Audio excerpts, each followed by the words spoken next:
Hello, church family. It's Pastor Steve Baker here. I just wanted to reach out this way and give you guys an update on what you can expect in the next week or so. Our plan for this weekend is to once again gather in our beautiful sanctuary that God has blessed us for a time of fellowship, a time of prayer, a time of praise, and a time of testimonies. This week, we're actually going to be joined by Teen Challenge, a wonderful ministry here in New Hampshire and across the nation that deals specifically with bringing God's redeeming power to the area of addiction and recovery. So I'm really excited for them to come and share what God is doing in their lives and through the ministry. You know, as we move into the Advent season, we are also moving into a season where COVID rates are spiking and are increasing, and many have asked, how are we going to respond, particularly in light of us having to go 100% virtual last week? Well, I want to share a bit of good news. First off, we received one of the test results back, not mine, but we received one of the test results back, and it came back negative, which is great.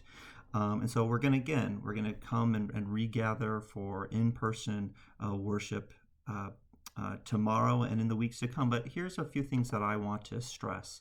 After much deliberation, prayer, conversation, the elders and I, and with input from the deacons, have really came to the decision that our current protocols are really the best course of action for us going forward. So what are those again? What are we doing, right? Well, first, we are going to be physically distant while we are in the sanctuary. So what that means is that households or individuals that you feel comfortable sitting with, maybe you do life together through the course of the week where your lives are intertwined. You know, we want you all to feel comfortable sitting together, but those people you don't generally do life with, we want to ensure that you're keeping that 6-foot separation. Many of you will remember the blue ribbons that we use to kind of section off pews. We're not going to be bringing those back because you guys are doing an excellent job of maintaining that separation within the sanctuary. One area that I would like us to be a little bit more diligent in is in the area of physical embraces and handshaking and that type of interaction, right?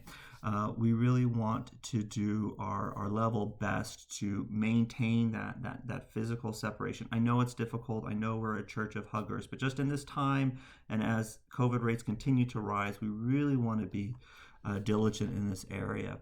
And masks. We want to make sure that we are wearing our masks throughout the service unless we are seated in the pews. So what that means is as you enter and leave or move about the church building, we ask that you would wear your mask. We'd also ask that you would wear your mask during our congregational singing. Many of you notice that we are now doing that time of praise at the end. And there's a couple of reasons for that, right? In the response to COVID, more of our droplets and aerosolized particles are put into the atmosphere when we are singing. And so what we want to do is reduce the time of exposure, if you will.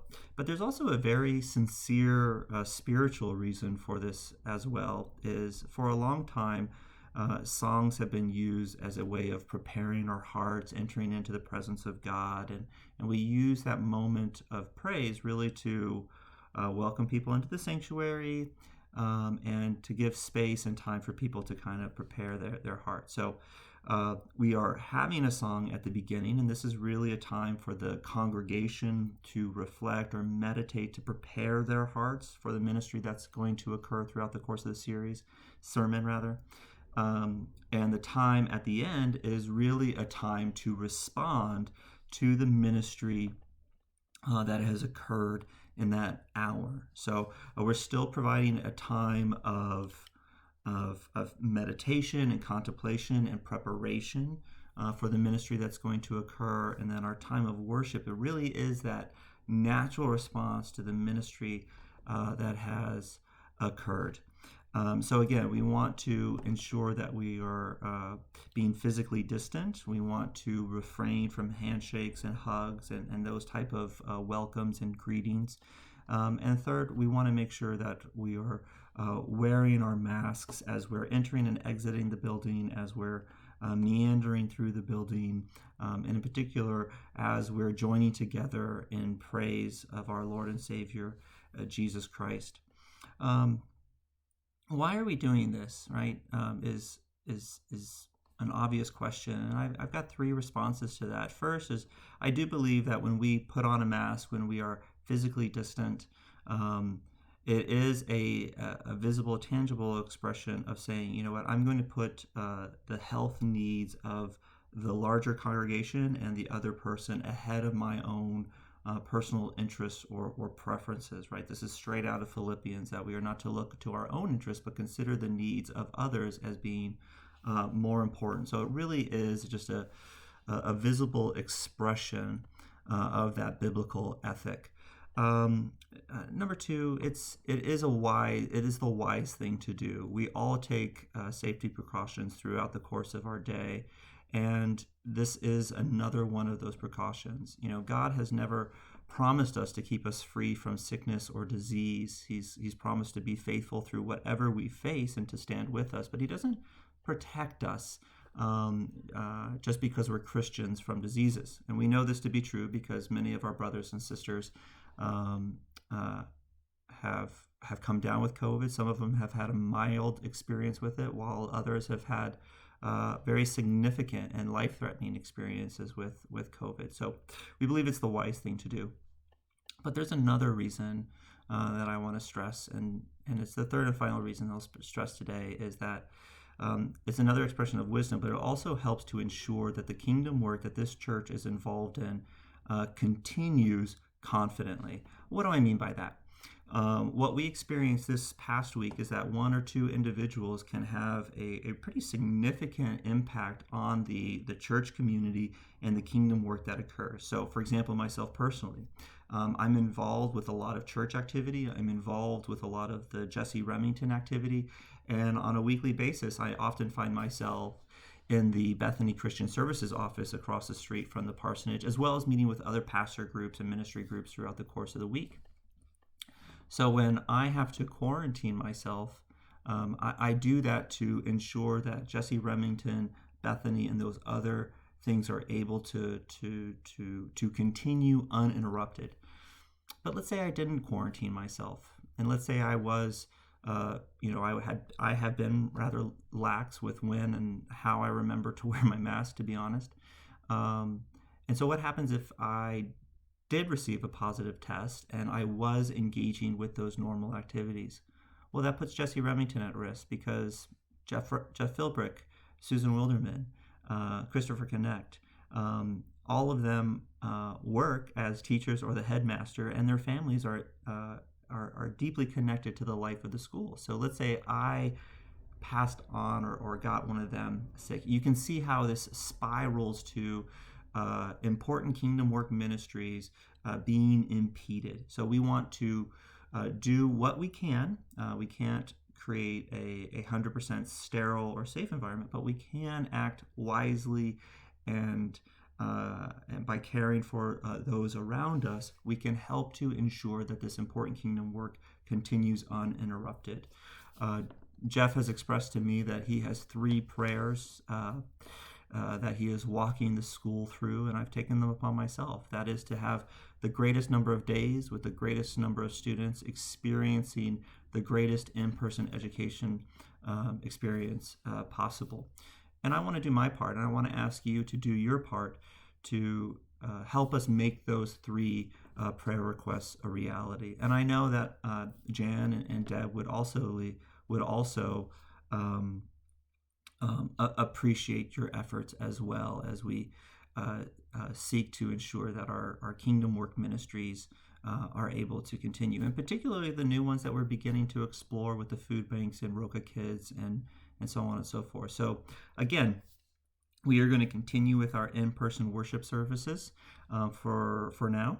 We're going to ask that the protocols or the requests that we've made in previous emails and things that I've included here below, that you guys take hold of those, that you embrace them, and that you walk in them faithfully, so that we can care and love one another to the best of our ability, and also ensure that these important, vital kingdom work ministries are able to occur uninterrupted.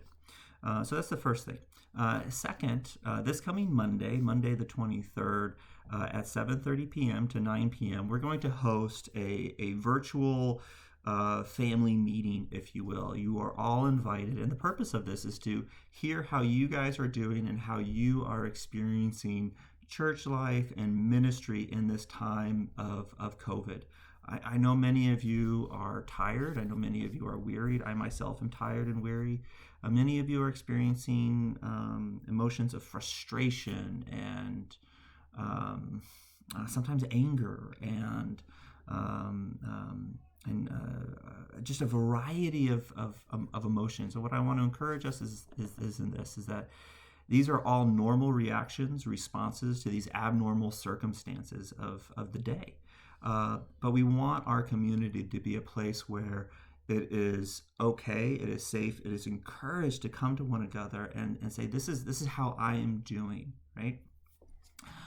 This conversation is going to be moderated by our elders, Micah Foltz and Bob Claver, and I've instructed them to listen with an open ear and really to be slow to speak, slow to give answers. This is really a time that's focused on hearing from you, hearing your feedback, understanding where you are today, where your family is today in light of COVID and how it's impacted our church life and our ministries. So again, that's going to be on Monday the 23rd at 7:30 p.m. to 9 p.m. It's going to be via Zoom, and the link is in the email below. Again, I want to thank you all so much for your flexibility, your adaptability, your faithfulness to this church and to the work that God is doing through this church. I really do believe that you bring glory and honor to his name as you serve him and serve him well. Know that I'm praying for you. Know that I love you guys. And if you have questions, comments, concerns, please feel free to reach out to me by phone or by email. Links are below. Until then, I look forward to seeing you, whether it's in person or virtually, this Sunday. We'll keep on praying for a negative COVID test, but I will be seeing you soon. Take care and God bless.